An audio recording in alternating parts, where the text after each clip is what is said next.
I think you're pretty good in front of the camera. I'm getting better. It's been 2 years, like. Yeah, I was gonna say. Well, I wouldn't ask you to do this if I didn't think this was a good thing. That's a good point. Yeah, exactly. All right, my light has died, so I need to put my light on. I got photo lights here. All right, so there we go. So, okay, good. All right, beauty. All right, fantastic. Well, welcome everybody. Welcome to the AI Salon Presents.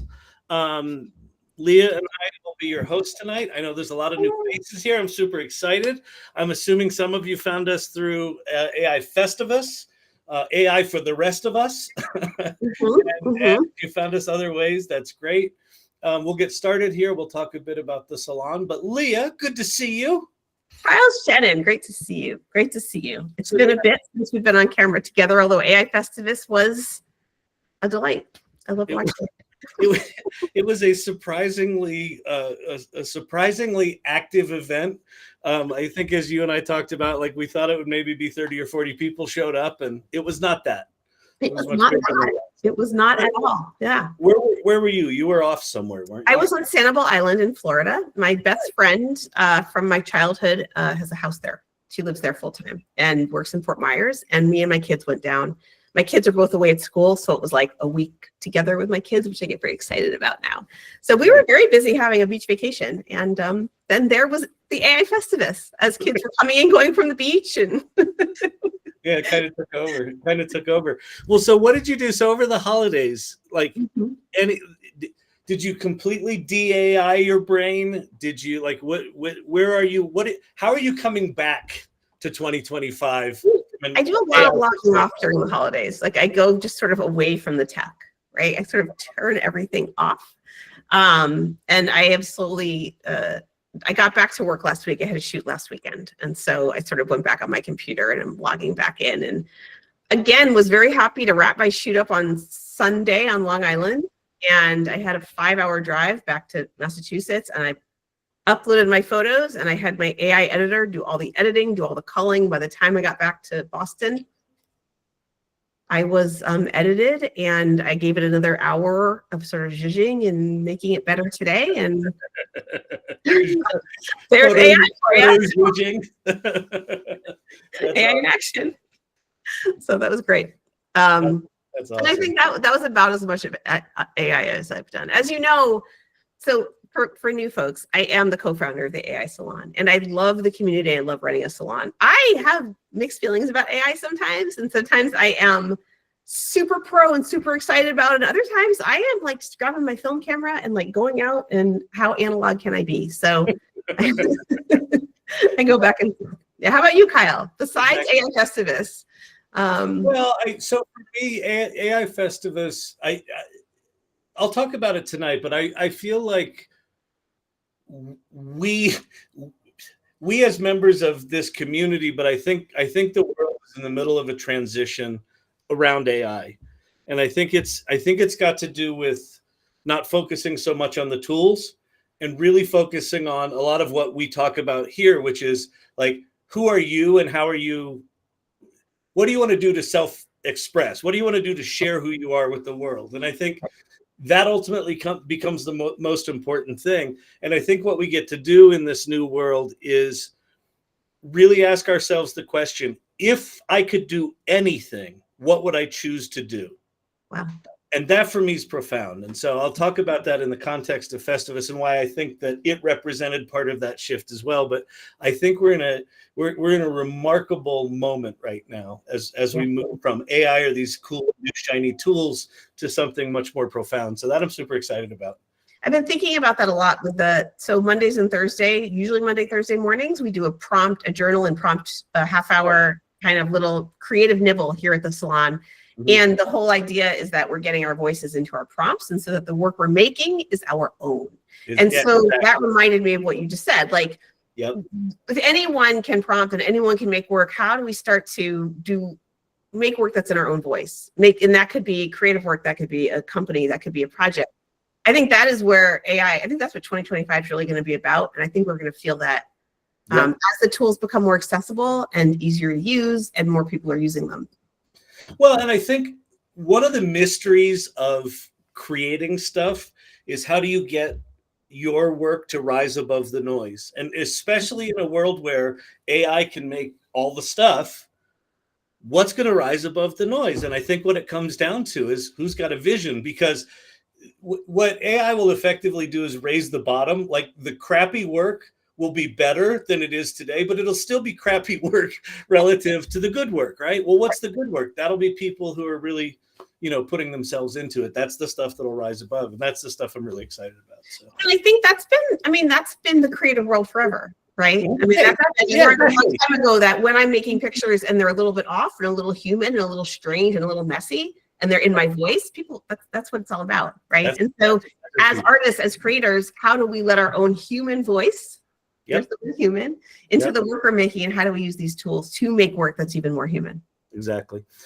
Great. Okay, so let's jump over. Let's talk a little bit about what the heck we do here.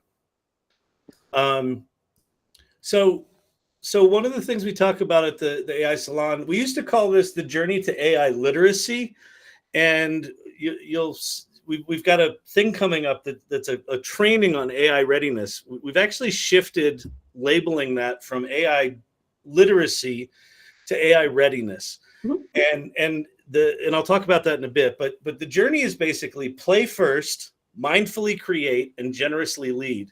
And if you go over to the AI Salon community, you can see my screen. Yes. Yes, I can see your screen. Yep. Great. How we define those three things is this: that play first, joyfully exploring generative AI, gaining the knowledge and inspiration to mindfully create, surprising ourselves and powerfully meeting challenges, unleashing us to generously lead others, enriching lives, redefining what's possible, and unlocking a new era of human achievement. These three stages, we didn't just make them up. This was after about a year of the salon existing. Leah and I think Liz Miller-Gershfeld was in the conversation, maybe Vicky, I don't know who was in it. A number of us were in it. And we were basically trying to extract out, like, what is it about the AI Salon that is so powerful? And this is basically what we came up with, is that people come here with a sense of play and curiosity. And then when they build things, they tend to build them in this really intentional way. And then the generously lead part, I think this is one of the things that makes the AI Salon particularly unique amongst communities, is that you've got a group of people that are willing to teach what they know. They're willing to say, hey, I don't know, will you teach me? Things like that. So one of the things that is really critical in a community, especially as we grow, so something that you don't know, prior to AI Festivus, the AI Salon community was about 2,100 people or so. We've gained 750 new members as a result of AI Festivus. So as a percentage, it's huge. So I know, isn't that crazy? I see Ann Murphy's here. Hey, Ann. So what I would like to do is I would love to have you walk us through the values, Leah, and particularly because we have so many new people here. Maybe you and I can both just reflect on why we think these are so important. The values, to be clear, again, similar to this list, that we didn't just make this up. The values are the same way. The values are really, how are people showing up in this community? So with that, let me turn it over to you, Leah, and I'll share my screen here, but I would love to have you walk us through. Excellent, will do. Okay, so our first value is curiosity. We are eager to ask the obvious questions, learn new things, and experiment. Our relentless quest for adventure and exploration ignites our inner spark, transforming our curiosity into unexpected discoveries and newfound passions. Kyle, this salon was created because we were curious. Yeah. Right? That was what we had a conversation, and you wanted to know more, and I wanted to know more, and we said, let's invite people, and we'll start talking about what's going on because we're curious about what this is. Yep. The other thing about generative AI is you cannot go to school. You can go to school if you want to learn how to make large language models and do mathematics. But if you want to learn like how to use Midjourney, there's not a university degree in that, right? And all these tools are changing so fast. You literally can't become ready for what's happening with AI without being curious, right? This is kind of the table stakes of being in this community, but I believe, being prepared for what's coming. And we wanted a place for people who were curious to come, right? Yeah. As you said, you can't learn this in college. Where do you, when you just are saying, I want to know Midjourney, where do I go? We're here. I want to understand ChatGPT, but I'm not sure where to start. Start here. And so with that, our next value is playfulness. We value creativity, joy, and the freedom to experiment. We play first and transform learning into a captivating journey. We collaborate and mindfully create together when we can to learn more, make friends, and develop new circles of trust. Remember, all work and no play is how we did things before this. So I would say you and I have been playing first in our careers as long as we have both had very creative, successful careers. My photo shoots start with playing, right? We play on photo shoots, we play with lights, we play with subjects, we play with cameras. And when we bring play into the creative process, the work is so much better. And that's what we're doing here, right? It's so much better. Yeah. And it's also, there's a thing about learning that if you can be in a curious and playful place when you learn, it takes a lot of the pressure off. I get the sense from a lot of people that I talk to that they feel the self-imposed pressure of, I have to learn AI. And it's like, I have to learn AI so that I can save my job or so that I can be more efficient, or right. It's a have to. It's a very serious mindset. And first of all, that's really just painful and a shitty way to go through life. Yeah.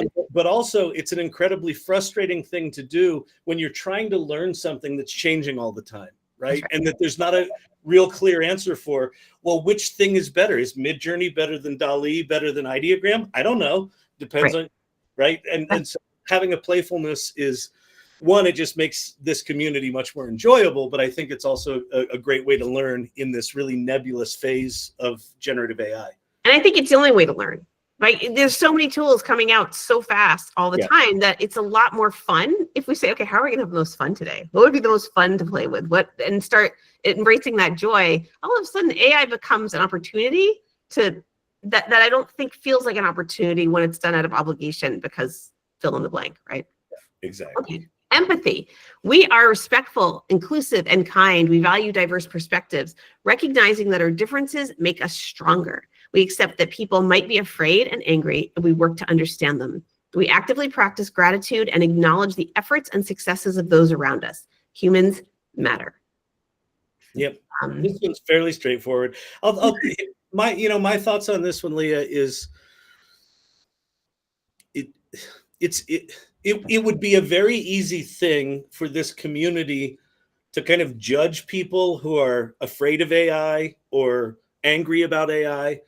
And this one in particular is really important because what we've discovered is that the people that are most resistant to AI, once they understand it, tend to be incredible members of the community.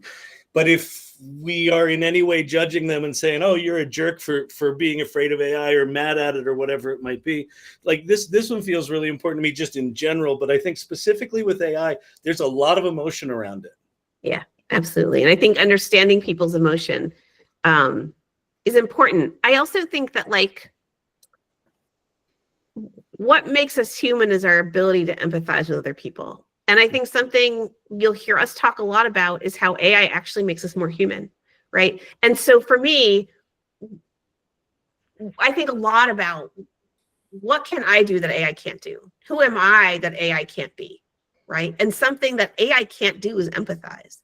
It can use words that makes you think it's empathizing. It can act empathetic. It can act compassionate. It actually feel that way because it's an AI. And so for me, this empathy is a really important piece of being human, which is what we're about, right? Yeah. I think value of human interaction goes up in an AI-centric world, right? Exactly right. Okay, bravery. We have the courage to step into the unknown, taking bold actions in the face of fear and challenging ourselves to push the boundaries of what we thought possible. Let's face it, with everything changing as fast as it is, we're all making this up as we go along anyway. Might as well be brave about it. Yeah. This really speaks to me because Kyle, I'll be honest, we've been doing this for 2 years and there's been many times where I am so totally overwhelmed by AI and I am like, I'm giving up. I just want to crawl into a tech-free cave and like sit with my Mamiya and my Hasselblad and roll medium format film through it and never see anything digital ever again. So bravery is where I'm like, okay. Yeah. Well, I don't know if you can tell this about me, but I'm an older feller, and there's it takes a certain amount of energy to go, I'm willing to step in and feel stupid about something, right? And or I mean, even more importantly, like I'm willing to try a thing that just might be better than I am at something. Like That's right. that actually takes some guts to like be willing to go there. And again, that's what these values are, kind of who's already in our community. So this is a community full of people willing to go, screw it. They've got that sense of adventure. They've got that willingness to feel uncomfortable while they're doing, the curiosity and playful thing. That's right. Okay. And last one is generosity. We're willing to share our resources, feedback, and wisdom with others and support each other's growth and development. There's so much happening and so much to learn. We can't possibly keep up with it all. Understand that even if something is obvious to you, it might be a profound revelation to someone else. Learn out loud, share what you know, generously lead. And Kyle, this one to me is the heart of the community, right? Yep. All these other values can exist on our own, right? Generosity, and when we get back to the community, that is what this community is about. And if you scroll through the Mighty Networks platform and you look and see what people are asking, it's really inspiring how people can become such an expert in one little area and then help someone out who's an expert in another little area with AI. And I feel like that's where the community starts to intersect and come together. And you can see that happening at the Festivus and on the Festivus chat, right? Yeah. Well, and it's also there's another benefit of this, which is kind of this weird unspoken one within this community. Having a generous community means that you can ask questions and actually get answers, and you can ask for help and actually get help, and you can offer it, and there's all sorts of places for you to lead. But this goes way beyond this community. So a lot of people that are part of AI Salon share what they're learning on LinkedIn or on Facebook or at dinner parties with people that may not be into AI.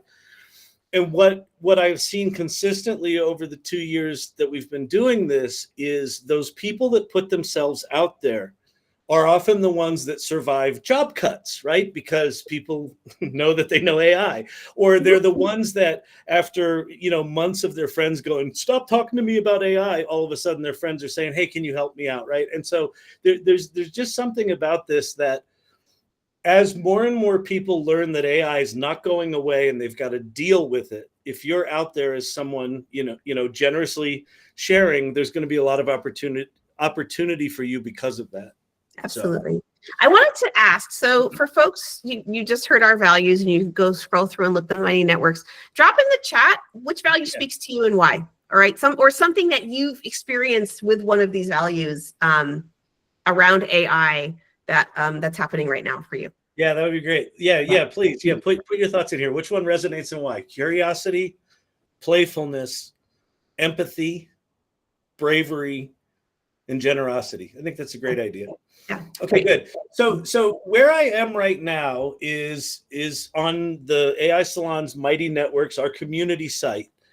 And I just want to walk through it quickly because there's so many new people here. And even if you've been in the site, there's so much going on here. It can be quite overwhelming. But where to start, these first little 7 areas here, there's actually 8 now because of AI Festivus, but these first little 7 areas this is kind of the step-by-step sort of get engaged, right? So welcome to the salon. You can watch a video that Leah and I put together. That's where we've got the play first, mindfully create, generously lead stuff. I'll get back to AI Festivus in a second. If you haven't introduced yourself formally to the group, go there right now. Go there while we're doing this and introduce yourself and be generous, right? Back to generous leadership, generously lead. Introduce yourself, who you are, what you do, where are you with AI? Even if where you are with AI is, I don't know anything about it. This is a community that will help guide you along the way. So please introduce yourself, use your real name. If you can, put a picture in there and just tell us what you're about. The values are in there. You can learn those. You can watch past meetings. So if you come in here, we've got an archive of the last 2 years of meetings. We've had some remarkable speakers. We've got another one tonight. You can RSVP for events. There's sort of a water cooler chat area called Hangout and Chat. So water cooler, you can just talk about anything. And then if you want to, talk us up, here's all the socials. Okay, so that's that. Then there's a community corner, which is about the salon. There's a news area, so latest news. We don't have an editor in the community. If someone wants to be an editor, let us know, but we don't have an editor. But if there's AI news you think is important, drop it in AI news. So there's a bunch of stuff in there. Danielle's constantly putting in news. There's a show and tell area where not only can you show off your work, so maybe you've done some cool images in Midjourney or something like that, and you want to show those off. You can show off your work, but also in each of these areas, there are all of the tools. If you're trying to figure out where do I start, every one of these sections has a list of AI tools for that particular category. Right? There's a bunch of LLM ones, there's coding and tech ones, music and audio. So that's really fun. And then we've got guilds. And so guilds are guilds are sub-communities within the group where people are passionate about particular subjects or a specific way of working. And they're categorized into 4 different guilds: creative, business, technology, and social impact. So let me flip over here.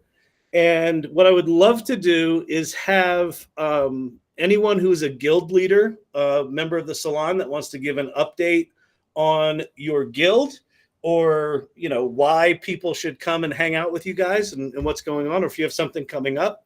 So if you would just raise your hand. I'm going to stop sharing my screen here, and let's let people know what they can do. I'll jump in first while we're waiting for folks to raise hands. I'm Leah, and I run the Creative Guild, Art Guild.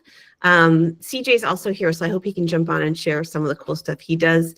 I also run, I'm very interested in creative process, and we do twice a week, generally on Mondays and Thursday mornings, we do a morning pages inspired journal and prompt practice, 30 minutes. We do some free writing and then apply it to prompting. I'm very excited about that and invite you to come join us. Generally, it's Mondays and Thursdays, but if I have a photo shoot, I need to reschedule it. So every Sunday, I will put which days of the week and when into the events tab. Yeah. And what's cool about that one is, you hear a lot about prompt engineering, and prompt engineering sounds so flippin' serious. And like your thing is kind of like the joy of self-expression. Oh, and by the way, we're going to turn that into a prompt, right? Like it's just what happens when we do. Yeah. It's a completely different way of approaching what seems like this sterile, I got to learn, must learn prompting. So. Well, and I mean, I find that the best work comes out of playing and improvisation, right? Mm-hmm. One of the most exciting things about two-dimensional work with AI and LLMs is that you now have a partner that's giving you work back that you weren't expecting. And what happens when we yes and that, as we do in improv theater, and play with it? And when we start with our own voice and our own prompts, really kind of magical stuff starts to happen. So I invite you all to come and try it out. It's lots of fun. All right, good. Awesome. All right. And you get to hang out with Leah. She's cool. Thanks. Speaking of cool, Claire Jacobs. Wait, where did you go? So cool. An opinion. So cool. So cool. So cool. Yeah. Claire Jacobs comes sometimes. I am the co-leader with Brandon Tidd of the AI Life Hacks Club, and we meet tomorrow night. We always meet on the Wednesday night following the salon meeting. So salon meetings on Tuesdays, we meet the following evening at 5:30 Mountain Time, and everybody is invited. You don't have to RSVP. Just go to the Mighty Networks website, the salon site there, and you'll find the link, and come join us. It's fun. Lots of interesting information gets shared, and really generous and nice people. So it's a good thing. And actually, Brandon's got a really cool life hack he's going to share tomorrow about something he did with his kids on an airplane using AI. So without having to pay for Wi-Fi. So I'll leave you with that. There's a good one there. All right, cool. Awesome. Thank you, Claire. Thanks. Bye. Great. Bye. CJ Fletcher, how are you, sir? Are you there, CJ? I'm good. How are you? I'm good. We had that crazy Festivus thing that you were a huge part of, and here you are again. Yeah, I know, huh? Here I am in all my crazy, scary background glory. So tell us Sorry, what you got kids. going with your guild. Yeah, I had a 2-week vacation, and this is my representation, one of them, of going back to work. So this is that. But enough of me. Let me tell you more about me.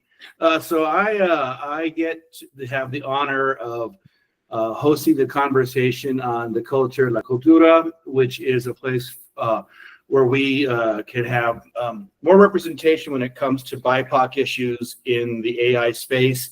Not just this AI space, but every AI space that's out there. The conversation needs to be had about how to shift things so that there's a lot more equal representation in what we do. And I'm also have the honor of hosting a conversation in the Vanguard, which is our higher end of, if you have some image making and you want some higher art critiques, to jump on over there and put your final works in.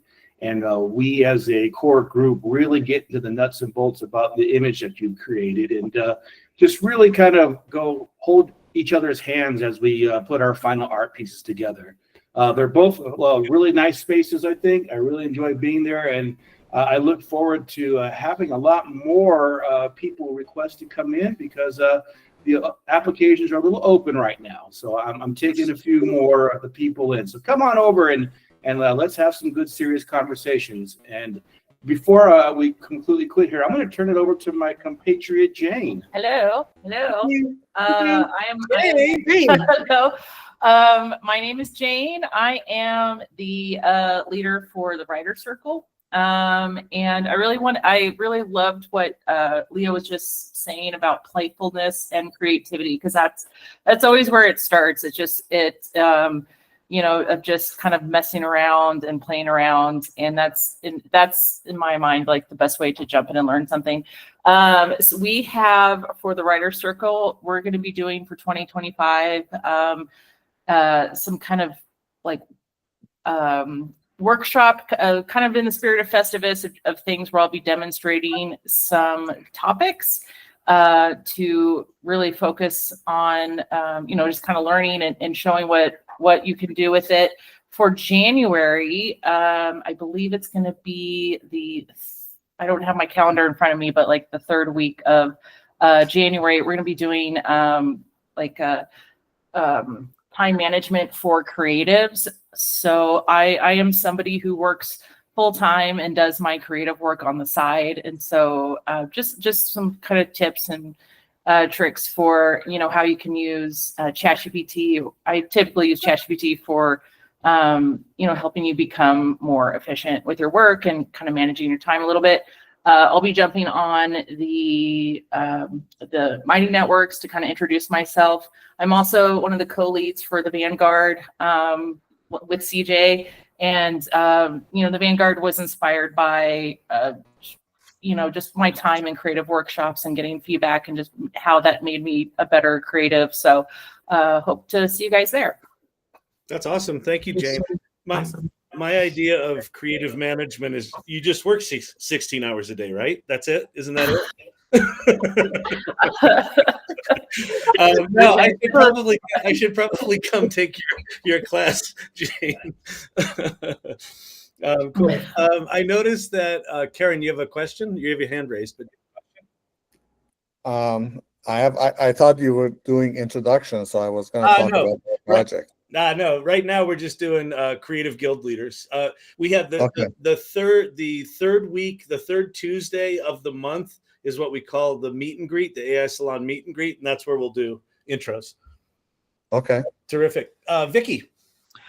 Hi. So I'm Vicky. I'm the community director for the salon, but also co-lead for the ethics guild with along with Joy.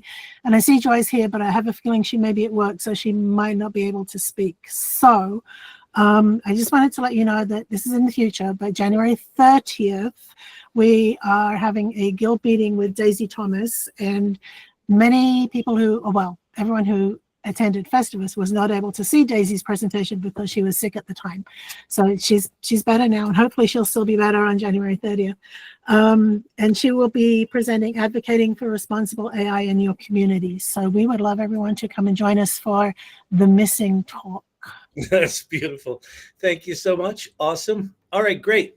I think that's everyone guild leader wise that's here. So let me unpin you there. Leah, let me bring you back up. And I also want to bring up Ann Murphy, who's here. We didn't plan this, so Ann's probably like, wait, I'm not ready. But she can wing it. She's got ADHD. Who's Ann Murphy? She's like a superhero, Ann Murphy. Exactly. You know, Hey, it's Ann so Murphy. funny. Hey, it's so funny because last night I was on your live for a second and I was making my lentils. Fast forward less than 24 hours and I'm eating my lentils. It's your gruel. This is where I live now, is on screens that Kyle Shannon has made available to me. Yeah, exactly. Eating lentils. Not bad. Not bad. Yep. Well, I wanted to bring you up, one, because I'm about to go through the results of AI Festivus. But before we jump into that, I'd love to just hear from you. Let me not share right now. Hang on. What was your big takeaway from that crazy thing that we did? Gosh. It's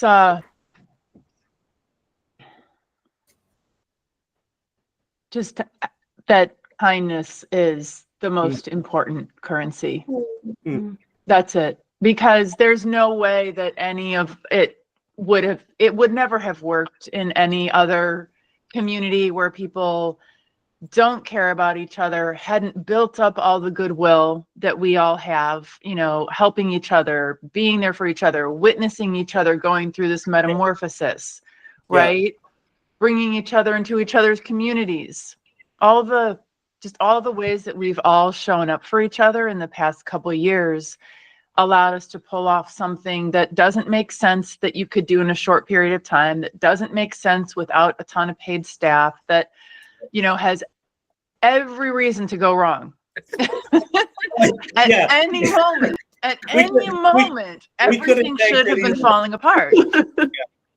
But the wheels were so greased by all of the goodwill that we've built up, among all these AI communities, that it also couldn't go wrong. It couldn't have gone wrong. Yeah, I think that's it. I mean, Leah, you popped in a couple of times. Like, what did you notice from the outside popping in? Like, what was your takeaway? The playfulness just kept coming back. And I think when you approach anything from this place of play, even if something, I'm putting this in quotes, goes wrong or it doesn't quite work, it's all in the spirit of playing, right? And the whole thing about Festivus was playing. You guys were playing. Like, let's just put this thing together and have fun. It's a Festivus. It's a Festivus. Right? It's a Festivus. It's a festive, fun energy to it. And I think that is what I took away from it. And an enormous amount of inspiration. Like, I will be going through those videos for the next 6 months. Like, the amount of information that was shared over 2 days is mind-blowing. I mean, mind-blowing. Mind-blowing.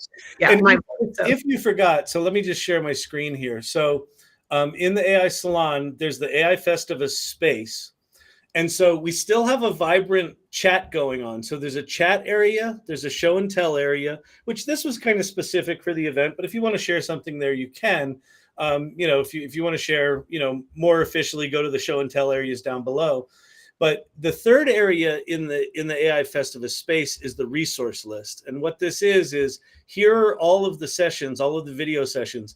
You can only watch these in the AI Salon. So if you missed the event or if you missed a session, thank you. Well, first of all, what you should do is DM Vicky and thank her for the hard work that she does keeping this community here. She had these videos cut up and put into here within 24 hours of Festivus closing. So thank you, Vicky, for that. But yeah, if you want to go see what you missed, if you missed anything, you can do that.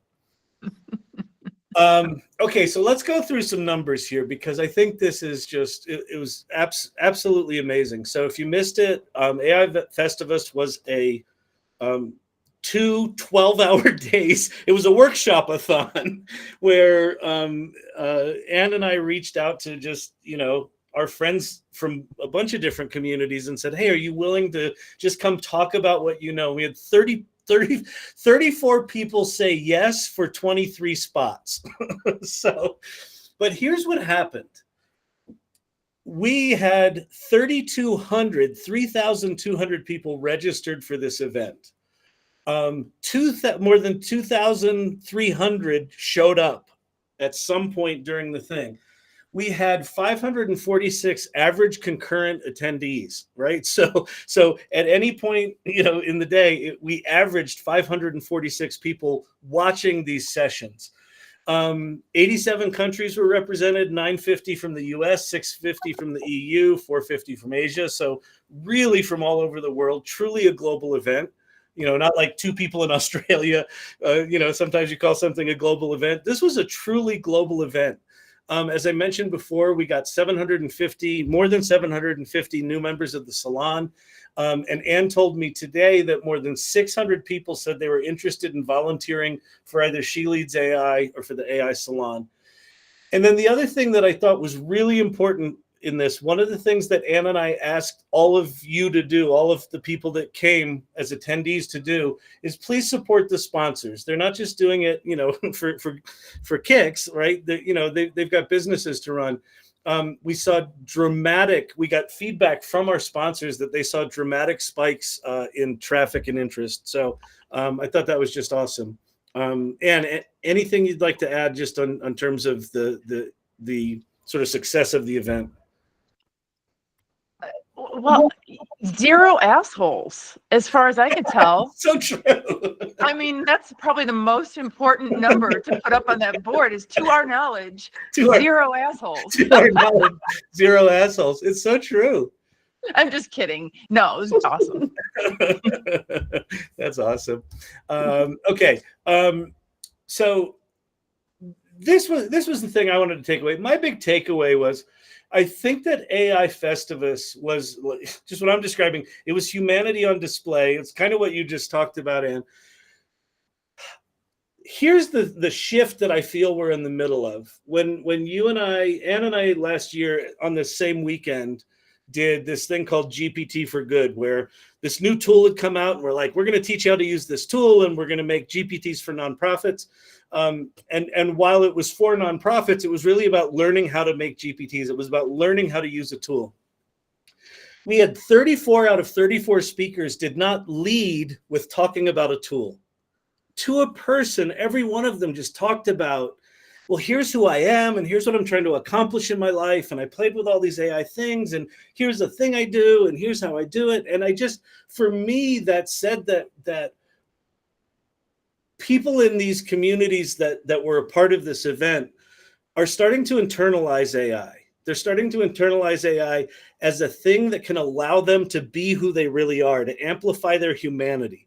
And so I find that a remarkably exciting moment in history, that we're actually witnessing that transition happen.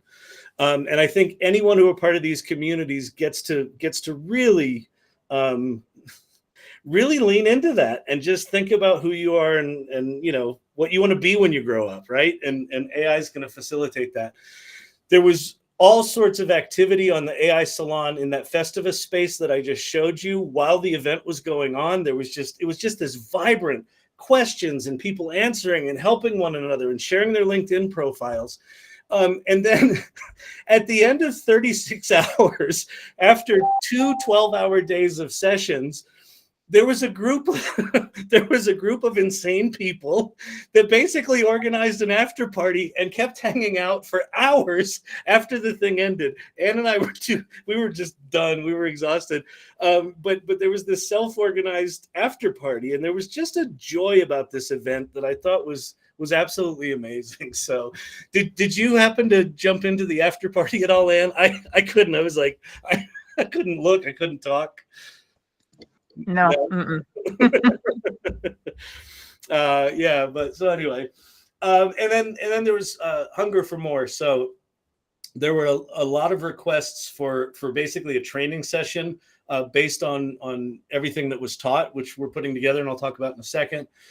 A lot of speakers from this session have basically said, I want to do it next year. And then we've had speakers that didn't speak at this one going, how do I speak next year? People are really excited to be a part of it. So that was AI Festivus. Again, it was put together in 15 days with lots and lots of volunteers and just incredible generosity of the speakers to be willing on a holiday weekend to speak. But a lot of the speakers also watched all of the sessions. I mean, it was really just something. Here are some of the, some of the testimonials. I don't know, you can read some of these.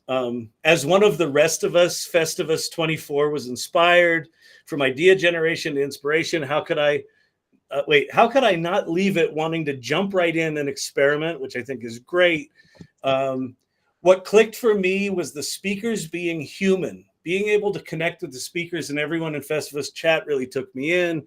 One of the best seminars I've ever on AI I've ever had the pleasure of attending. The one on the right there, the vibe was very welcoming, and I heard participants often saying, "I finally found my people." Yep, loved that one. And then as a sponsor, I can say that my business saw a 45% spike in engagement since the event. So thank you for everyone who supported the sponsors. So anyway, you can take a screenshot of this if you want to see these, but just super inspiring, feedback for the event. Okay, so now one of the requests from the event was, can we turn this into some sort of training so we can really dig into this?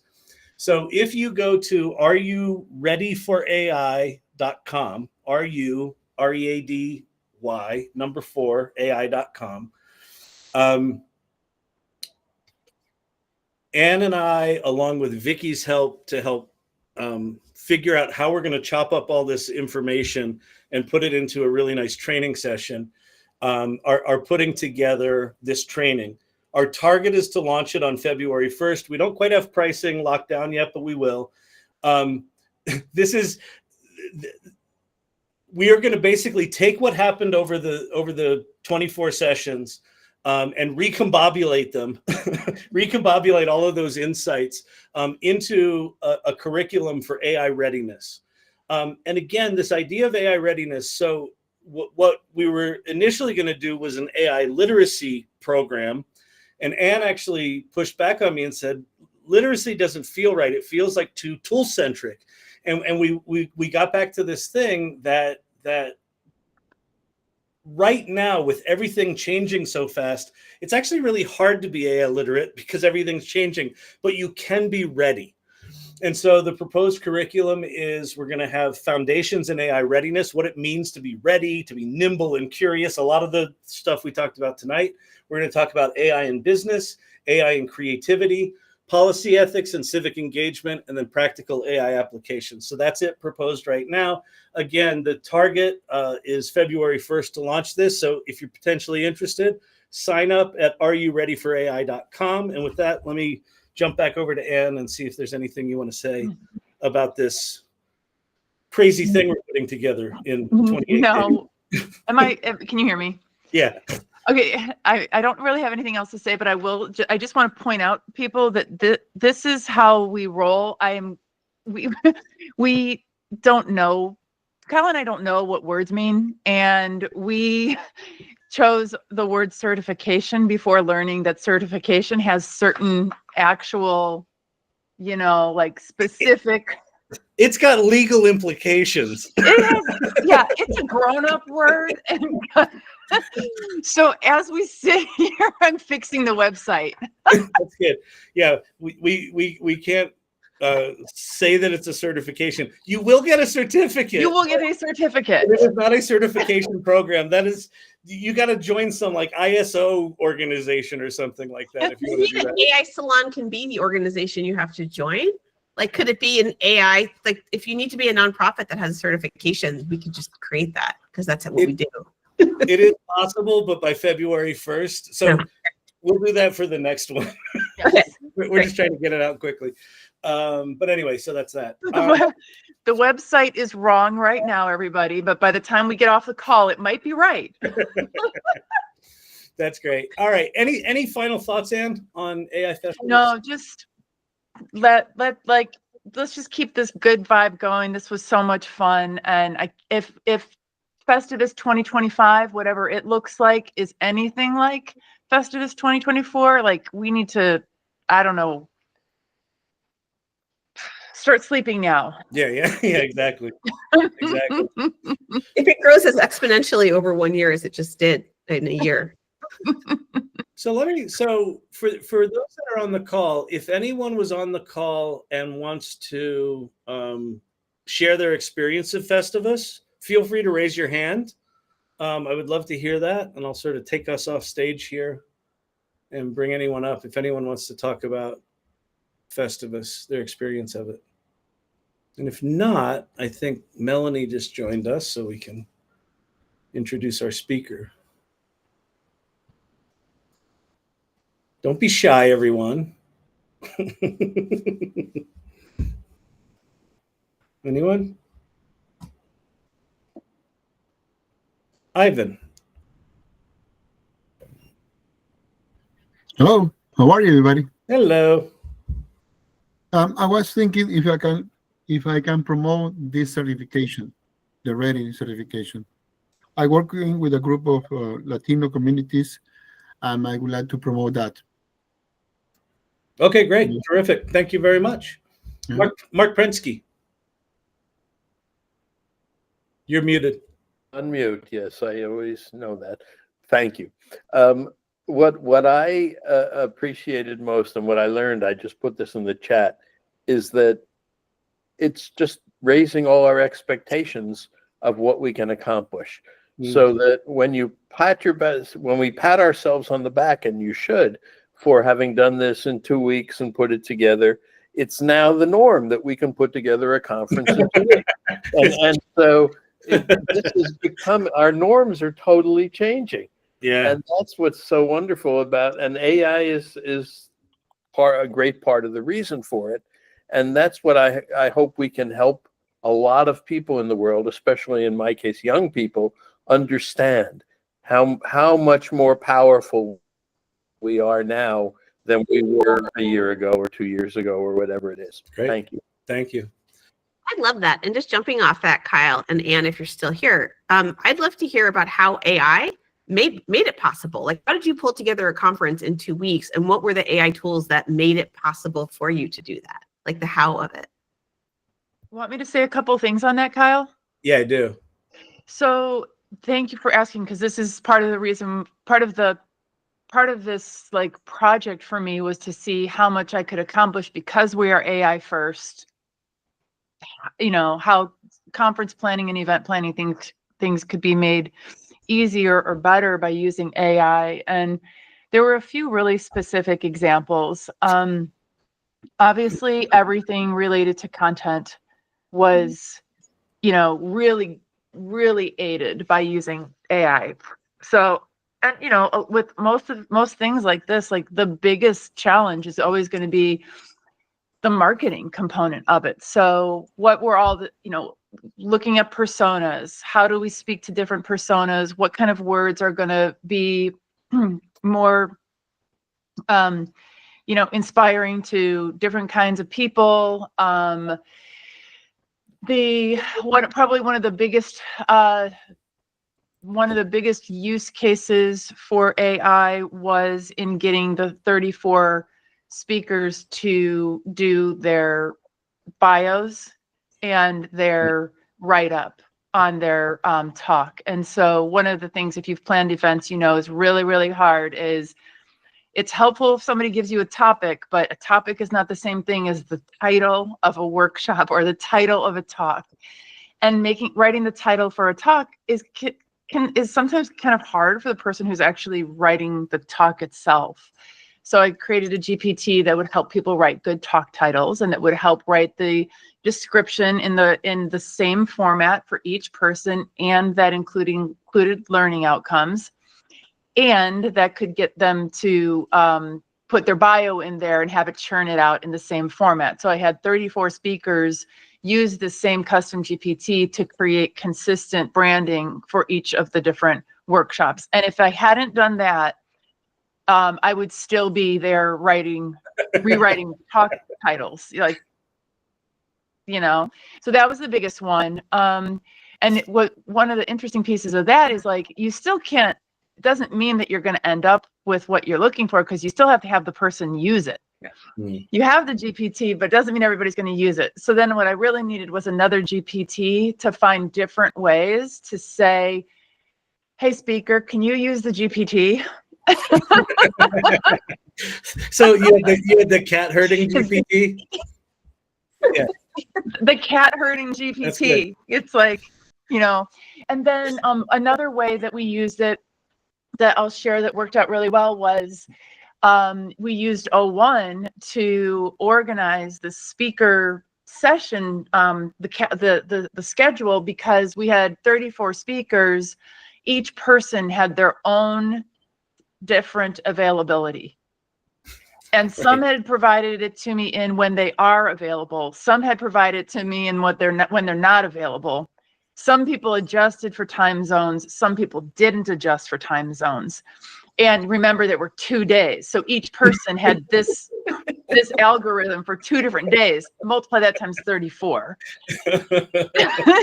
So I don't know how someone would have done this pre-AI, but well, and didn't you told me, and you started to do that manually, and then I did. This is a really important lesson, because I think one of the things we have to unlearn as humans that are getting AI ready is when not to use your brain. And so you started not using AI, and then at some point it hit you, oh, I could use AI for this, right? Yeah. Because I was I'm going to figure it out. And then I'm like, oh, wait, no, that's when so-and-so's grandkids are in town. That's not going to work. Oh, literally. I'm like, okay. And so-and-so's dog is going to the vet on Saturday at 4. So I can't. And I got really, really far. And I went, through this process. I was feeling really proud of myself. And I was like, wait a second here. This is the kind of thing that I don't have to do anymore. So awesome. Yeah. Great. I love that use case. I love it. Someone who puts photo shoots together with all kinds of moving variables and parts and crews. And it's one of the things I think actually ChatGPT is fantastic at, is just loading a bunch of information in and saying, here, do this. Put the schedule together. This is what I know. Do it with this. So I love that this was the use case you shared. Brilliant. Yeah. Yep.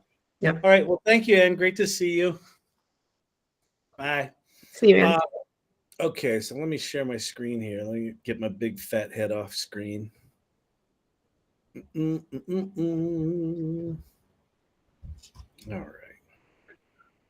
right.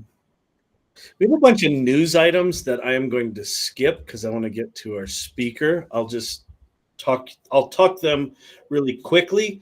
If you haven't seen Sam Altman's New Year's blog post, it's called Sam Altman Reflections. I think it's at samaltman.com or something like that. But basically he says that the first point there, that we are likely going to see AI agents in the workforce in 2025. He also said they now know how to build AGI. This is no longer theoretical, and their focus now is on super intelligence. So I'll let you read it, but 2025, I think, is going to be an absolutely insane year. I think 2024 was a year of rest. NVIDIA just released some crazy stuff, new consumer GPU chips, a desktop AI supercomputer for $3,000 that can run a 200 billion parameter model locally on your desk. And if you string 2 of them together, you can do a 400 5 billion parameter model. If that doesn't mean anything for you, fine. It's just they're doing some crazy stuff at NVIDIA. I can't see anyone catching up to them right now. So let's move on to our speaker. Melanie, good to have you here. I'm really excited to have you. Our speaker tonight is Melanie McLaughlin, who's a chief AI officer and a faculty instructor. You can see her LinkedIn and her website's there. Before I bring her up on stage, I just want to talk about, she's going to talk about AI for good, which is different than AI ethics. And so I just want to unpack those two things. So ethics in AI ensures that AI systems are, hang on a sec, that AI systems are responsible and trustworthy, preventing harm and fostering fairness. That's not what she's going to be talking about. What she's going to be talking about is AI for good, which emphasizes leveraging AI to solve pressing global challenges, often incorporating ethical principles, but the focus is on delivering a measurable positive outcomes. So subtle difference, but an important one. And so with that, Melanie, I'm so excited to have you here. Let me flip my screen and stop presenting. And let me pin you up on screen. And welcome, welcome, welcome. We're excited to have you here. Oh, you're muted. Yes, you're muted. Welcome, Melanie. Thank you very much.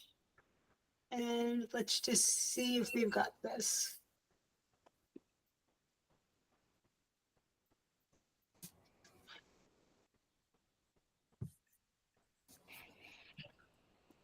There we go. Are you folks seeing the PowerPoint presentation?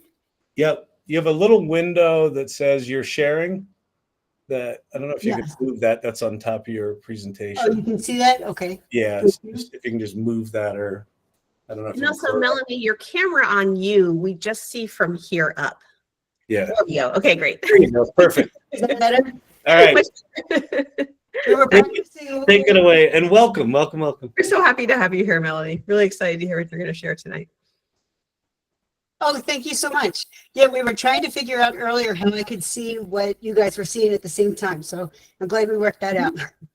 And you guys are able to see me, like, I don't know, from the neck up at least? You look great. Yep, good. Yes. Okay. Terrific. So what I want to talk to you about is AI for good. And AI for good is different than ethics. It could be that there's ethical dilemmas or ethical situations that come up when we're talking about AI for good. But the general idea is that AI for good is a global initiative where we're going to do good stuff for the world, for the planet, for the people. And what we want to do is break those segments down so that different companies or organizations could pick up different parts of what need to be done to fix the world. Okay, so there's 17 of them, and we call them sustainable goals. And what we want to do is take a look at what some of those are. Okay, so what is all this? Well, it's a global initiative led by the ITU, and they are in partnership with 40 different agencies that are part of the United Nations. And I have a list of those at the end of the presentation, and I can give those to you if you like as well. And what happened is, as part of the Geneva Convention in about 2017, people were like, hey, this AI stuff, it might be big. We should think about this. And so what they did was they started trying to figure out how they could use AI for the good of the world. And so what they've done is they've come up with a platform in order to be able to identify what the milestones are. How are we going to know if we've achieved these goals? Who do we need to work with? Who is going to partner with us? How will we tell if we've actually achieved what we tried to achieve? So what they've done is created this platform to leverage AI so that they can get the benefits for everyone. And you're going to hear me say SDGs because Sustainable Development Goals gets to be a lot when you have to say it every time. So if you hear me just say SDGs, it just means it's the goals. Like, what are we trying to go for here? So the first thing that we're looking for is no poverty. So what we want to do is find out how we can eliminate poverty all across the world. So what do we want to do? We want to use AI so we can identify and support poverty-stricken areas. We want to reduce the poverty levels in targeted areas. We want to find what solutions could be used or deployed, and we want this to be scaled through multiple countries. We want to partner with the NGOs and with different governments. We want to take the development models for our poverty predictions, or what we think it's going to take in order to achieve this goal of eliminating poverty. And then we want to take a look at who can help us do this. So we take a look at the organizations and our local governments, so that we take this as a small part in little areas or pockets and get rid of the poverty, and then we can go on a larger global scale. So our next SDG is going to be zero hunger. We want to find ways to feed the world. So how are we going to do this? We want to take a look at the agricultural productivity. We want to use AI-driven insights to discover where are we missing out on food opportunities. So we want to be able to have additional agricultural efficiency. So we can use AI to find out, do we need more nutrients in the soil? Do we need different nutrients in the soil? Is it getting too much sun? Is it getting too little sun? Is there not enough water? Should we be watering multiple times throughout the life that we're trying to create here in our plants and in our food and on our farms? How are we going to find out if this is going to work for us? Well, we want to find out if we can take these AI-driven tools and these AI-driven innovations, and we want to find out if we can put them everywhere. So we don't want to just be able to get something that's going to work in, Chile. We don't want to just get something that's going to work in the US. We want to be able to take this so that we can take whatever our findings are and reproduce them globally. We want to take a look at crop yield. How many times can we get this area to produce this crop with a good quality? How can we increase the crop? How can we increase the quality of the food that's coming from the crop? How can we avoid things like pest or invasive species, etc.? And how are we going to do this?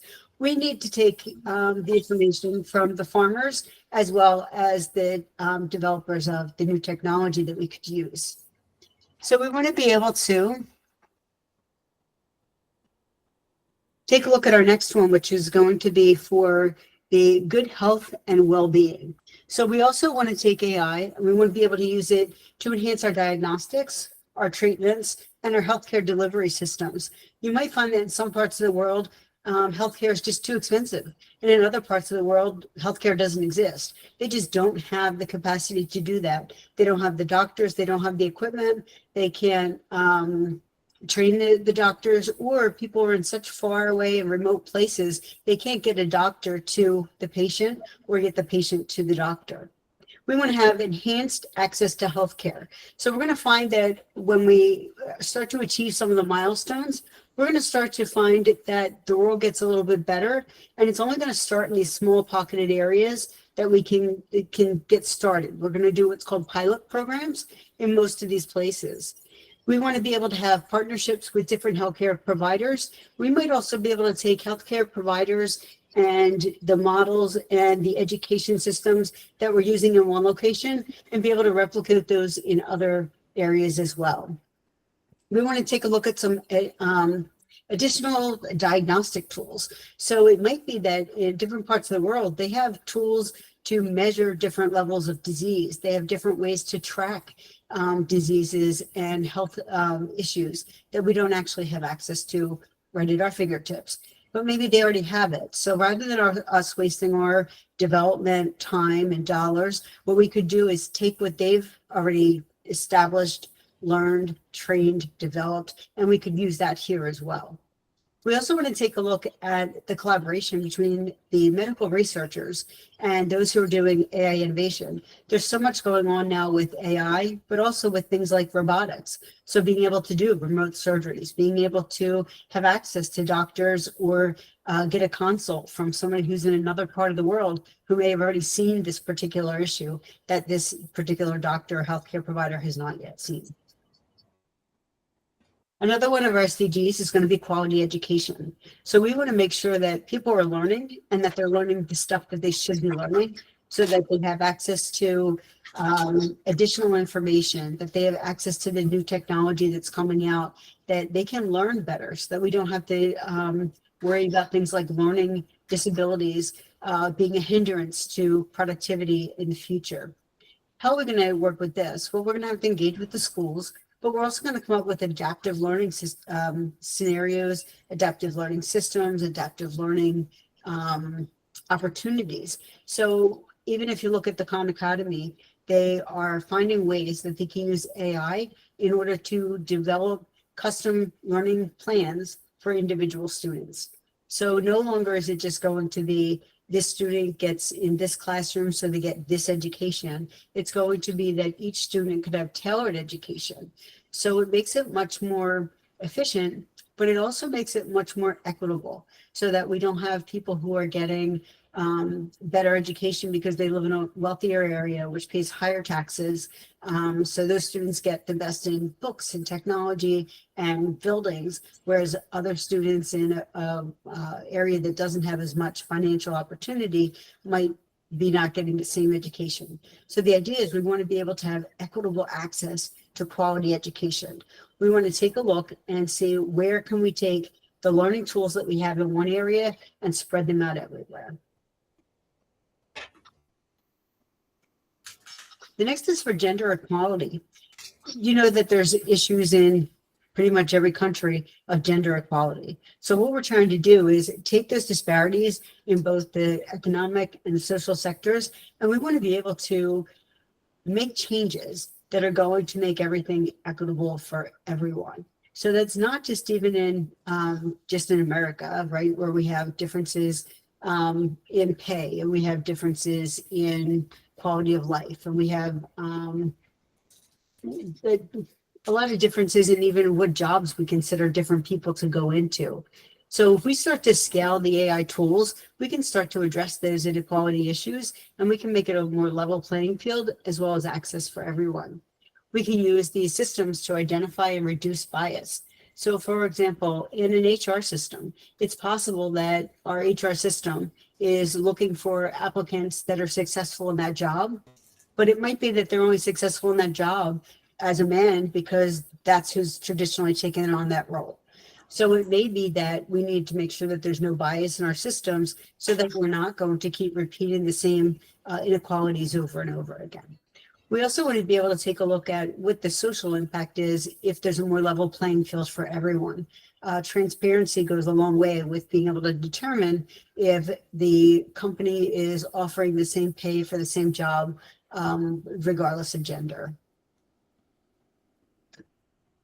We also want to be able to take a look at clean water and sanitation.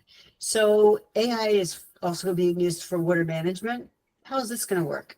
We can use AI in order to determine what's efficient water management, what is the efficient usage, what is efficient sanitation, because it's possible that in different areas we get different quality of water. I know where I live, we every so often get a letter in our with our bill that tells us what the water quality was, or if there was a time where we should be boiling the water before using it, and those sort of things. So we're starting this out in pilot projects, and we're taking a look to see what can we do to conserve water, what can we do to sanitize water, what can we do to have greater access to water all across the world. What can we do with these?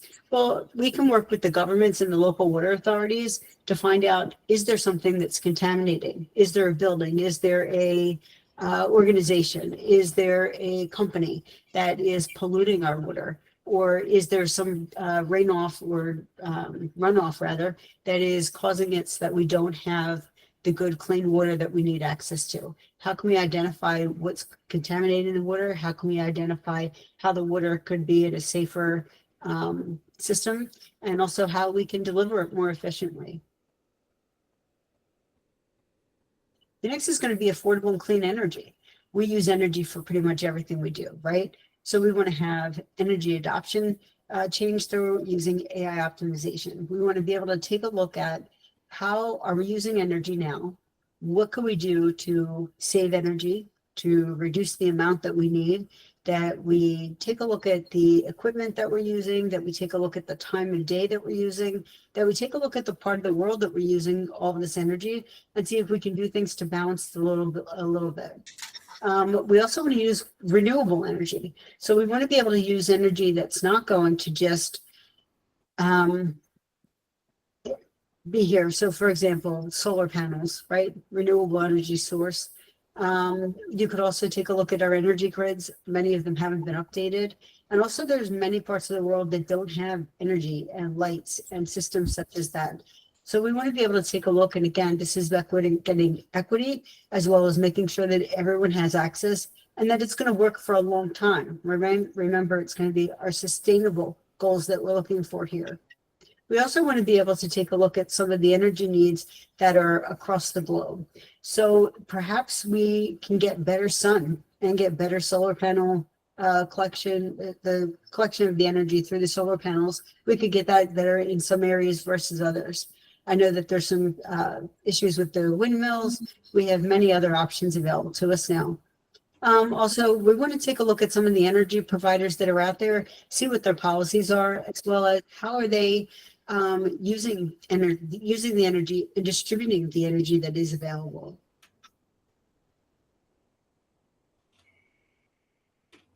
Decent work and economic growth. We also want to make sure that the economic growth is being driven through our AI market analysis and our forecasting abilities. We want to see that we can empower small businesses with predictive analytics. Remember, there's going to be companies that don't have the ability to have the correct food. You may have even have heard of things like the food deserts, right? So what are we going to be looking for with that? With predictive analytics, we can find out how much food do they need in this area. We don't want to be throwing food out. So we want to make sure that there's enough there for the people in that area, but we also want to make sure that we're not having an abundance of food in one place and no food in another. So by targeting our regions, we can determine what's going to make for good economic growth and what is going to be considered as decent work, right? What's going to be our pay scale and how we're going to determine what you can get for that. So we want to have economic growth in our target regions. We also want to be able to use some of our market analysis tools. So being able to identify things, but also to make better decisions once we do get that information. The development of AI for economic forecasting. You may have even heard that some of these, you may even start to see that some of these cross over from one field to another. So for example, fintech, right? Financial technology. How we're going to be able to identify where the trends are, as well as where our economic policies should be placed so that we can get the best out of the work environments that we have available to us, but also how can we innovate and have better and more economic growth. Industry innovation and infrastructure. What do we need to do here? Well, we need to have infrastructure that's going to include and promote industrialization. We want to have bridges, we want to have roads, we want to have the ability to get from one place to another. We want to make sure that everything is going to be long-term.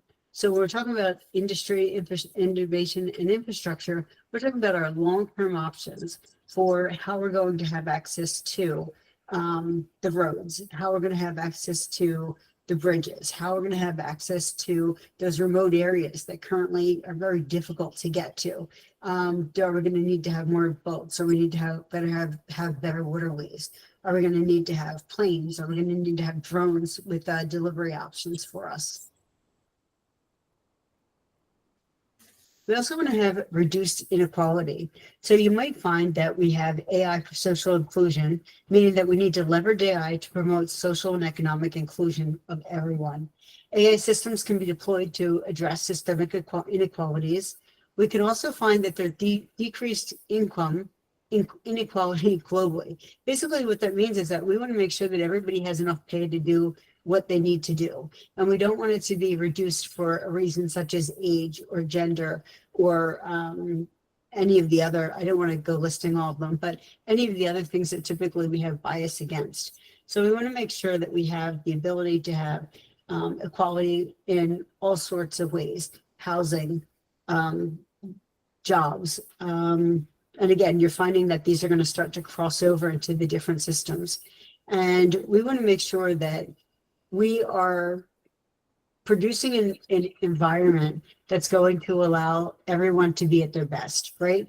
So reduced inequality is going to mean that we have social inclusion for everyone, young, old, regardless of disabilities or abilities, regardless of mental capacity and those sort of things. The next is going to be our sustainable cities and communities. You may find that there are some areas where they're really ramping up on urban development. So you might then find that they have something called a smart city. And these smart city solutions are there to improve sustainability and efficiency. So how is this working for us? You might find that they're working with their traffic systems. You might find that they're working with their land, with their buildings, with their zoning in order to enhance our urban sustainability. We want to make sure that our smart city solutions are going to be what's going to really set us apart for the difference in quality of life because of the services, the amenities that we can have in an area. We also can use some of the AI urban planning tools. There's tremendous things out there for GIS, the geographical information systems, and there's lots of long-term improvement options available to us. We have to start putting them into place. How is this going to work for us? Well, it's expensive, and we need to be able to keep collecting data. So what you'll find is that there are some cities, one of them is Raleigh, North Carolina is starting to do this. They are tracking all the cars that go down roads, and they're not only tracking where there's accidents, but they're also tracking where there's near misses. Maybe this intersection needs to be wider. Maybe this lane needs to have a different traffic pattern, those sort of things as well. So the smart cities are helping us to collect all the information and data so we can develop our urban communities in a more efficient way. Responsible consumption and production. We want to start making things that are going to reduce the amount of waste that we have. So right now we have a lot of disposable stuff, right? We have disposable clothing, we have disposable water bottles and food containers. We have a lot of stuff that's kind of one-off. And we want to make sure that we're starting to have responsible consumption and production. So how is that going to work for us? We want to make sure that we're taking a look at the amount of waste that we have. Number one, what can we do with it? Can we change it? Can we convert it? Can we use it in some other way? But also we want to find out if we can take the stuff that's being produced and either reduce the amount of product that's being created, reduce the demand for the product that's being created, or see if there's some way that once this product has been created, if it can have multiple lives. What we want to be able to do is take a look at some of the waste reduction systems. It's going to be one of our easiest ways to do that. And we're going to have engagement between our environmental advocates and businesses, because businesses do best when they sell more stuff, but our environment does best when we have less stuff that we are throwing away or disposing of. So we want to be able to make sure that we are handling the products that are being created and consumed in a way that's going to give us a long-term sustainable environment. Number 13 is climate action. So what we want to take a look at here is climate predictions, but also solutions. So we have climate issues, right? We've got global warming, we've got tornadoes, we've got hurricanes, we've got floods, we've got lots of things that give us some problems here where it's typically a one-off, but it's typically pretty bad when it happens. So when you get one of those 100-year floods and it takes out whole cities, or if it takes out a whole community, if you have global emissions issues, right? So we have cars, we have buildings, we have structures that are producing all these emissions that are not great for us. What do we need to do? We're going to partner with our climate-focused groups. We're also going to take a look at some of the predictive climate tools. Let's see if we can find out when we're going to have a hurricane. What's causing the hurricane? What can we do to stop the hurricane, or to give people enough time, or that we can build our infrastructure to be able to withstand some of the weather that's coming our way.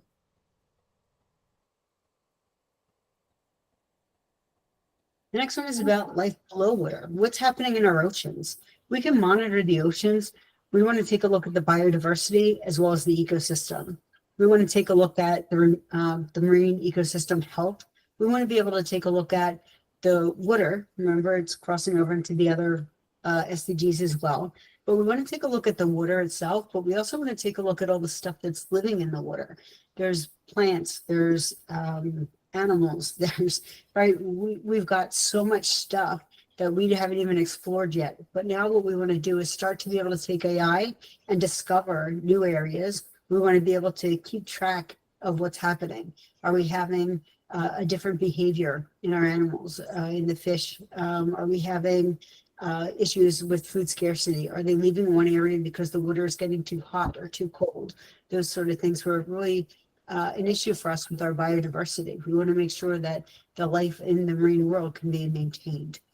We also want to have long-term preservation. There are animals that are in the ocean that are millions of years old, right? So we want to be able to take care of the land and the world, the land and the oceans. And number 14 is taking care of our oceans. Number 15 deals with our life on land. We want to again have biodiversity. We want to make sure that we can track and protect all of our ecosystems, the terrestrial. We want to make sure that we have AI biodiversity and we have tracking systems. So not only do we have things where we've been tagging animals for years and watching them, but with AI, we don't even need to tag anything onto the animal. The AI can recognize what that animal is, who that animal is, without having the additional impact of tagging them, tracking them in those manners. So we can actually have AI determine where they are, what the travel patterns are, what the mating season is, what their food sources are, and the quality of the food sources that are out there. We're going to, again, work with those conservation groups, and we're going to take a look at some of the tools that we can create to be able to track species, but also to see, are we at risk of extinction of certain animals, or is there anything that's happening that's bringing that population back? And again, this is going to be a collaboration, but this time it's going to be between the ecologists and the AI developers. Peace, justice, and strong institutions.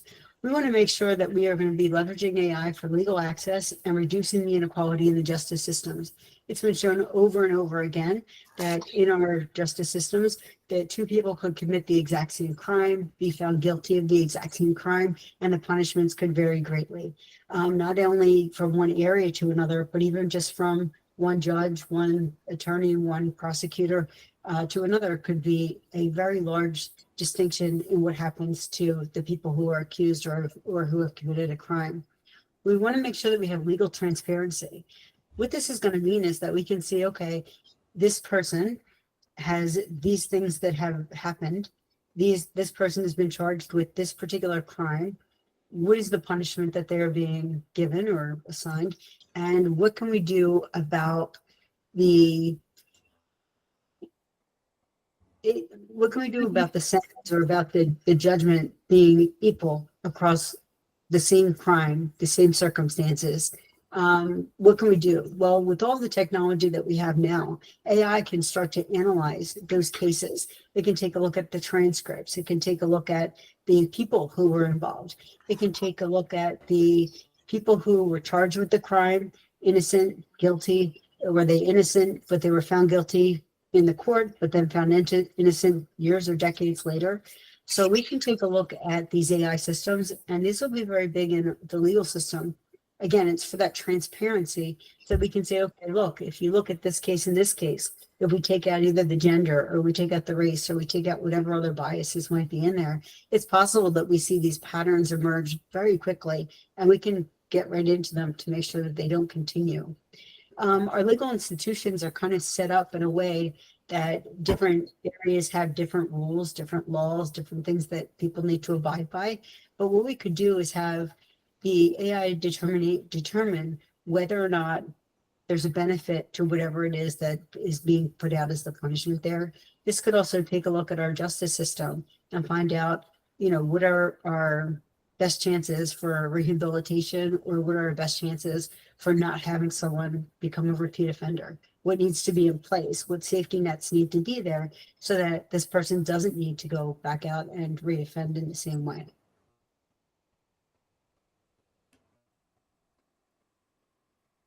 partnerships for the goals. What do we need to do? Well, as you saw, our AI innovators, right?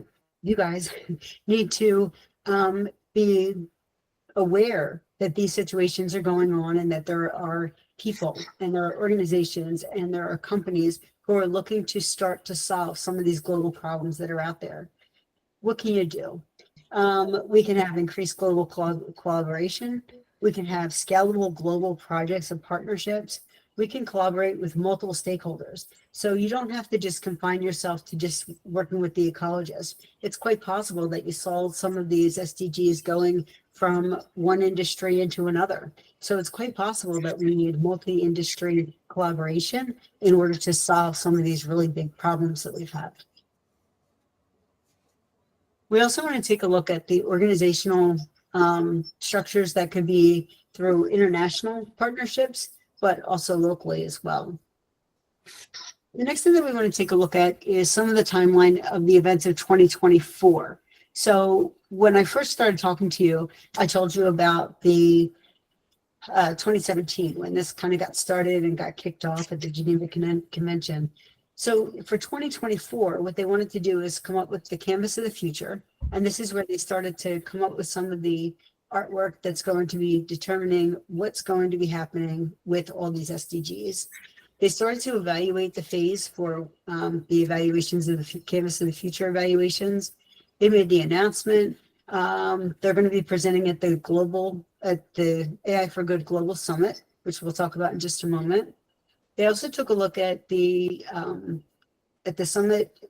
The ones that they worked on the most this year were health, climate, gender equality. And I have and more. There was many more things that were discussed. There's many opportunities for people to get together and become involved. And then they did the Fragile Earth AI for Climate Sustainability workshop. And that happened in Barcelona. And that was in our environmental sustainability. How are we going to be able to take a look at what the problems are so that we can start to solve them? The next things to take a look at are, how did they work out with poverty for this year? For our no poverty goal, they had organizations like the International Rescue Committee. They're usually utilizing AI to deliver crucial information for displaced people and aiding in finding both safety and services for them. For Zero Hunger, our AI-driven precision farming techniques are being used to enhance our crop yields and reduce the waste that are both going to contribute to our food security. Good health and well-being.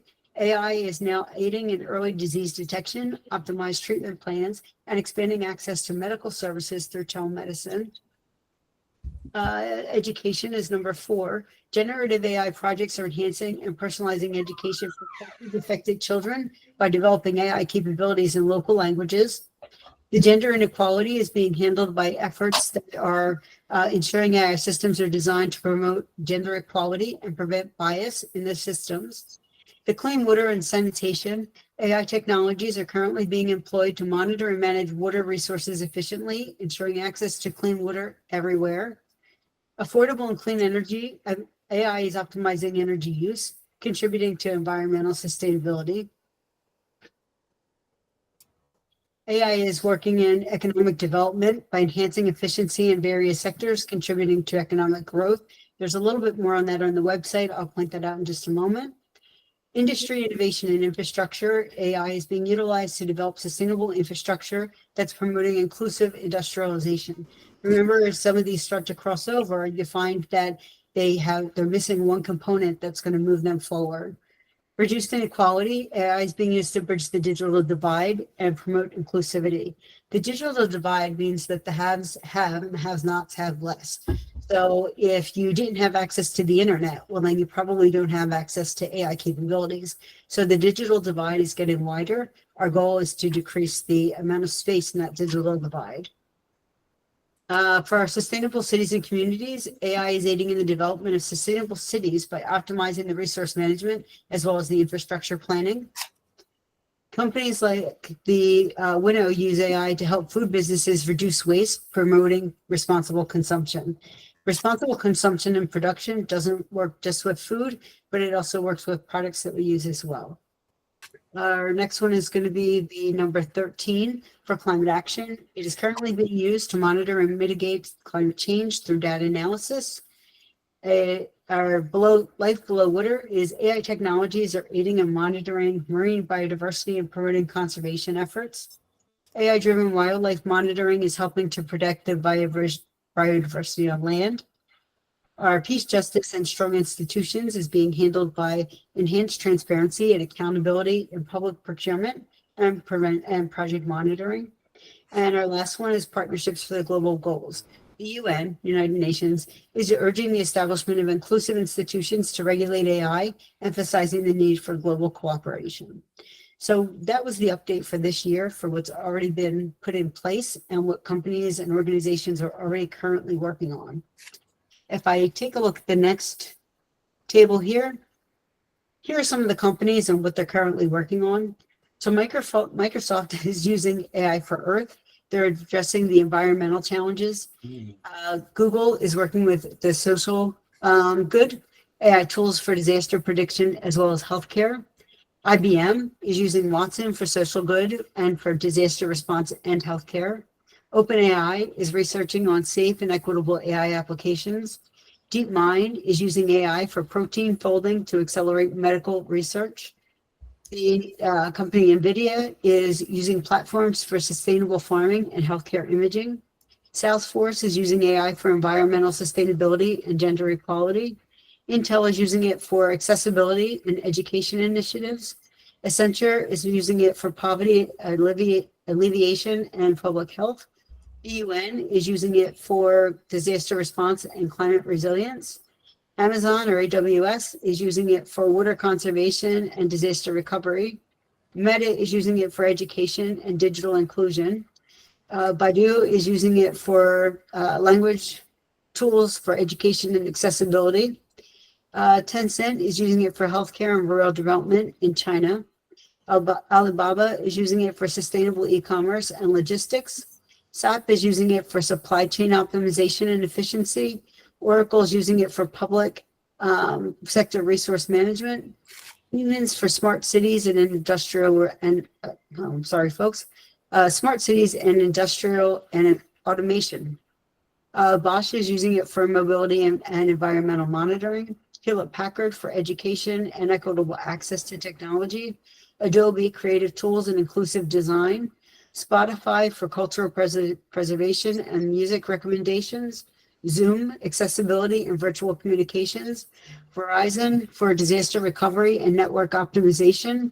Deloitte for public health and economic forecasting. PricewaterhouseCoopers for sustainability reporting and compliance. Thomson Reuters is going to be for legal transparency and justice systems. LinkedIn for job matching and workforce development. And for Twitter, monitoring misinformation and hate speech. There's a link here for each one of those. I can grab those for you if you want as well. If not, feel free to take a screenshot. Each of those have a component that may not have to do with their core company products and objectives and things like that. However, they've taken on one of these global challenges. So it's possible that you find something and go, why are they involved with that? Well, that's why, because they have the resources to do so. The next one is an absolutely fabulous website, and it's aiforgood.itu.int. And remember that ITU, the telecommunications, and AI for Good is the name of what we've given to this canvas, to this platform. If you're looking to go on vacation, I'm going to see if I can switch screens here. We'll see what happens. Nope, did not happen the way it was supposed to. Give me 1 second here. Oh, there it did. It came up. Are you folks able to see AI for Good? Yep. Yep. Beautiful, thank you. So if you're looking to go on vacation, here you are. So AI for Good has events that happen all year long. They have AI events as well as events related to each of the SDGs that we just talked about. And they have very low cost, even free options for you to go to. Let me just get rid of my cookies message here. So it's going to be happening in Geneva, Switzerland this year. When we take a look, should come back in just a second. It talks about everything from robotics to sustainability to all the different groups of people who are trying to get involved to help this. If we take a look here up at the Global Summit, the AI for Good Global Summit has all the information right here.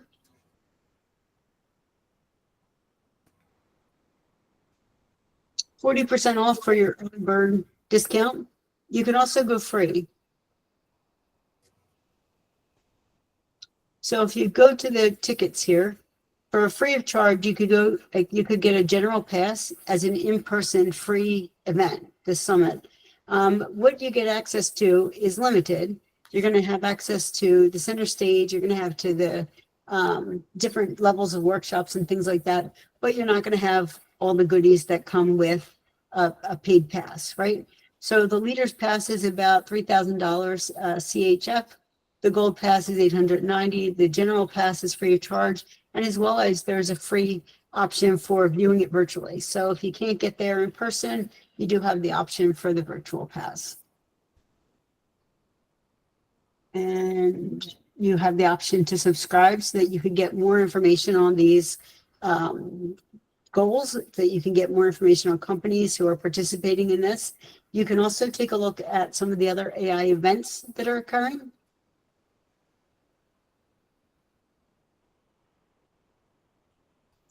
And they have all year, always online events. So they have a calendar. And when we click on the calendar, you'll see that there's quite a few events coming up. So they have robotics, they have discovery sessions, they have the Innovation Factory. If I keep going, there's a couple more down here. Next, scroll down. There we go. The Robotics for Good is the youth challenge, and they have it in all the different areas, and then they do like the grand one at the end here, and that's happening on July 9th. They also have the Innovation Factory, which is going to help build AI startups for global impact, and that's going to have their grand finale again during that July 9th timeframe. But if you come up here and you check on the streams, they'll have all the different things like artistic intelligence, breakthroughs that have been made, things that have been happening in AI and climate science, in finance, in health, manufacturing, etc. So if we were to click on any of these, for example, Trustworthy AI, it would then give us any of the options for those events. Remember, it's only January, so they're still filling this out, but more things will be added. AI skills and capacity.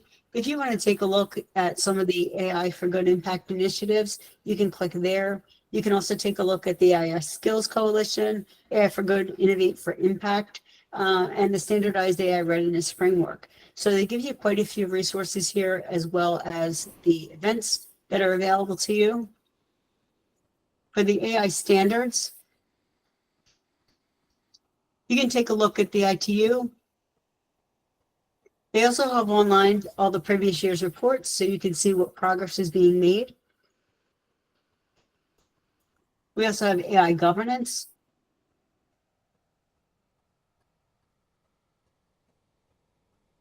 And we have the report from last year, as well as what we're going to be doing for this year. All the interagency groups are listed, and the United Nations white paper on AI governance is here as well. And if I go back to my PowerPoint, let me see if I can pull that up here.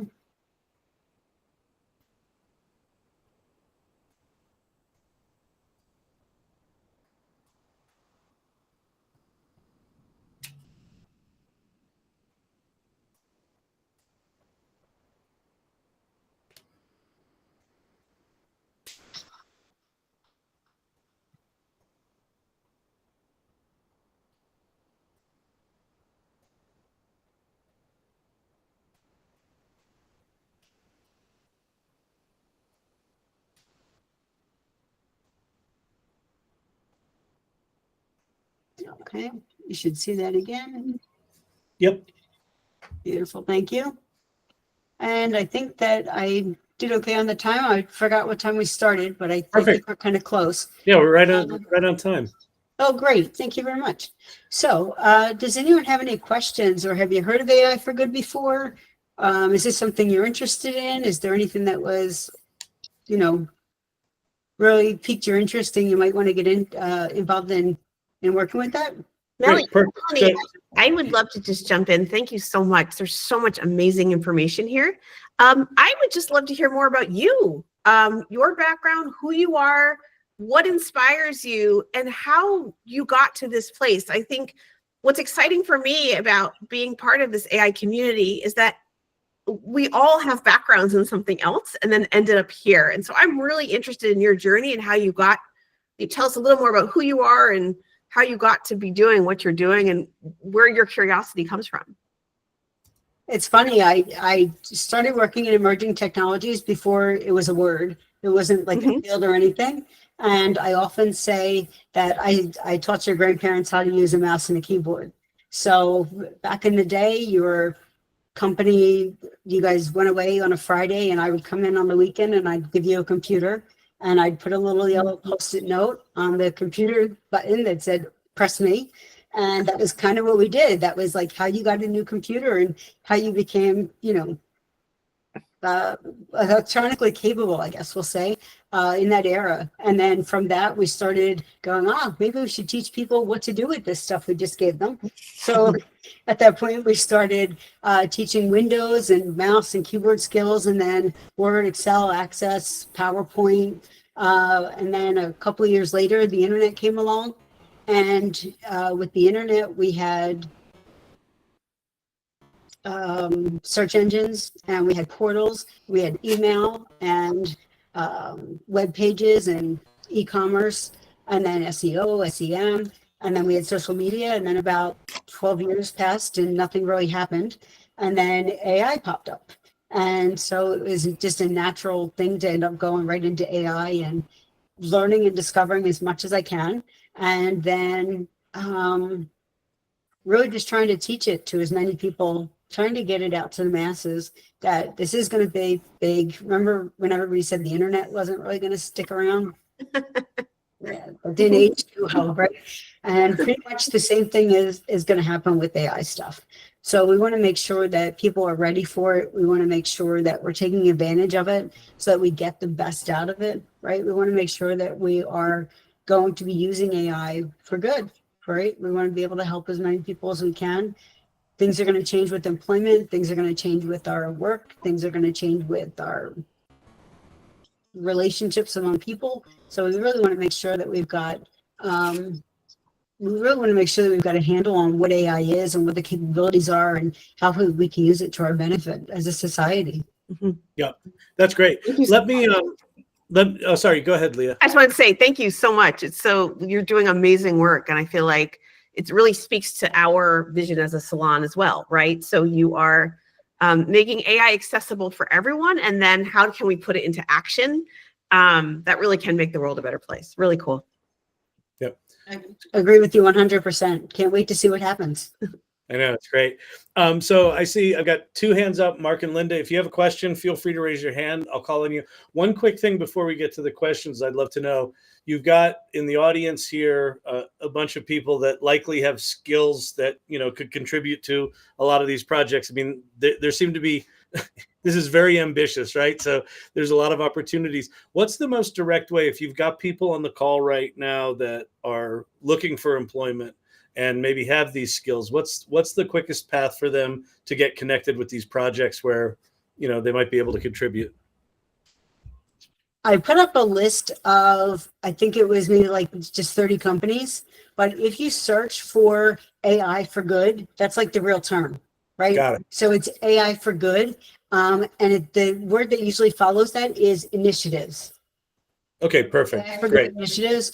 And look for companies hiring for that. But also if you look at the companies like the ones that I put up there, they actually have a special part on their website that is for that thing, because their main core thing that makes them money might not be the thing that they're doing AI for good.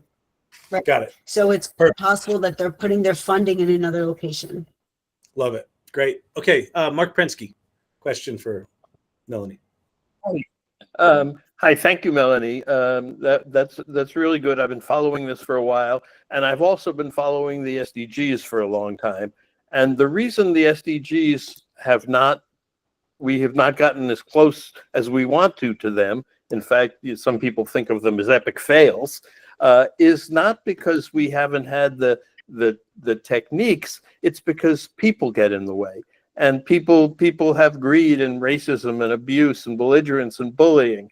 And so my question is really, are you looking at all about using AI to resolve the people problems that lie at the base, ultimately, of all of this stuff not getting done?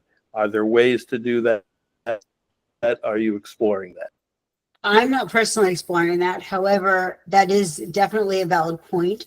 You're And- freezing. You keep freezing up, so it's hard to. Oh, I'm sorry about that. That's definitely a valid point. And I don't know that it's going to be solved, right? Because people have personalities and all this stuff that goes with them. Everybody brings their own baggage to everything they do, right? So I don't know if we can solve all the people problems, but what they are doing is redefining the way that people can interact with each other, as well as across boundaries and borders. So what they're trying to do is make these global initiatives so that you don't have multiple organizations and people putting the same efforts into the same problem that they're trying to solve. So what we're trying to do is actually split it up so that multiple people in multiple areas. So if one group has, a feeling on this and they think that this is really the way to go, then maybe that's a good way to start, but maybe somebody else could be trying another path in another way to see where they can marry those together. Collaboration is a huge thing in any environment that you're in, whether it's a workplace, an organization, if you're all working towards the same goal, the idea is to get there. So that's what we're really looking for. Great. Linda. Hi, Melanie. Thank you for coming tonight. It's really nice. I was wanting to know, when you were talking about the different companies who had gotten involved in the different areas, are you all also courting groups that are like support groups for these different sectors of the government or of the sectors of industry? For example, my husband's an HVAC engineer. He does hospitals. And his goal is to make them more energy efficient, make the air safer, make sure when you have surgery, you don't have air in there that's going to make you sick. And he works with entire hospital systems now. But when you take out of the formula the companies who are trying to earn money on the hospitals, the process, and you look into, for example, it tends to be a brotherhood, but the ASHRAE group, which is the Association of Heating and Ventilation Engineers, they actually have a more global viewpoint of what needs to happen going forward for people's personal health and for the planets. Do you guys work with groups that are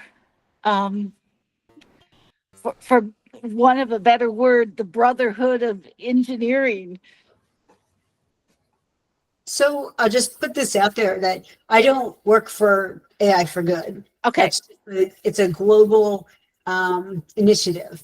So it's, I want to say many. I don't want to give an exact number, but I'm not a representative of AI for Good. I'm just explaining that it's out there and that we might take a look at it and that it could be good for everybody. And some people have different niche things that would benefit. So for example, heating and air conditioning, ventilation, all of that stuff is fantastic, right? We want good, fresh, clean air. We want to make sure that there's no contaminants, and we want that for everyone. So those are people who should take a look. If there's an interest for them, they should be taking a look at what they can do or contribute or offer in that area if that's such an interest to them. Okay. I just did, how would I get in touch or get my husband in touch with those who are kind of in that realm of work? The website that I gave you, The website. Okay. and the go into the summit or connecting in the summit. So they have that online option if you're not ready to travel. They Mhm. the online option, but there are going to be people in each of those different sessions that are going to be working on each of these initiatives. So you could reach out to any of those that would be appropriate for what you're trying to accomplish. Okay. Thank you very much. I appreciate it, Melanie. Again, my pleasure. Great. Let me ask a question. How long have you been sort of paying attention to this effort? You know, more than 2 years? About 2 years?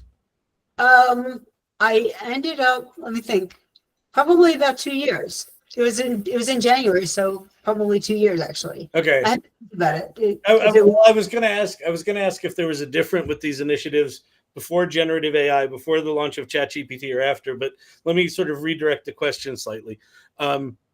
What are there any specific programs that you've seen or initiatives that you've seen where you think AI has made, you know, a dramatic difference? Like of those things that you listed, here are the progress we have. Are there any that you personally looked at and said, oh, this is really something different than we'd seen before? You know, to Mark's point that, you know, maybe this isn't, you know, these are obviously hard problems to solve, but do you have examples or an example of something that you feel is making better progress than maybe people expected? Healthcare by far. So the ability for us to use AI for innovative surgeries, diagnostics, coming up with things that they never heard of, coming up with new medications, coming up with new formulas, or maybe even try this on a full stomach, try this on an empty stomach. All of that kind of stuff can be evaluated much faster, can be evaluated over more people, over a wider area. So it might be that certain diseases tend to happen in certain populations, but is that because that's the population of who lives there? Or is that the reason for that happening because there's some environmental factor that's causing that to happen? So from what I've seen and worked with, I would say healthcare is probably the biggest advancement that I've seen. Other things, as I think it was Mark, I don't know if I got the gentleman's name correct. The other gentleman who spoke previously about are the people in the way. Yeah. For some of these things, there's definitely going to have to be, you know, years of thinking of a certain standard or a certain way is correct that needs to be undone. Right. Yeah. So, you know, if somebody's in their later years, let's say, it might be more difficult for them to think of everybody as fair and equal and, you know, everything. I mean, I talk with people in my own life and they say things, and in my head I'm going, oh no, you didn't. You know, so I've definitely seen that. But there's some that are more people driven things to resolve, and there's more things that are systemic. Another area where I think that it's going to be pretty big on its own is going to be legal. I think that legal is going to be very eye-opening for many, many people. There's been a lot of miscarriage of justice is the term that they tend to use, where certain people have gotten away with things and certain people have, you know, been punished unfairly. So it's going to be real interesting to see that as well. And I think another one that you're going to see a lot of change in is education. You know, we spend millions of dollars, hundreds of millions of dollars on IEPs and gifted student programs, and the students who are not capable of having the same experience in the classroom as another student. So I think the education is going to be another one on the horizon that we're going to see some pretty quick impact. And again, that really is just a hurdle of getting over the administrators who might have different views on how pedagogy and education and all that stuff should be occurring. Awesome. We got one more question. Vicky.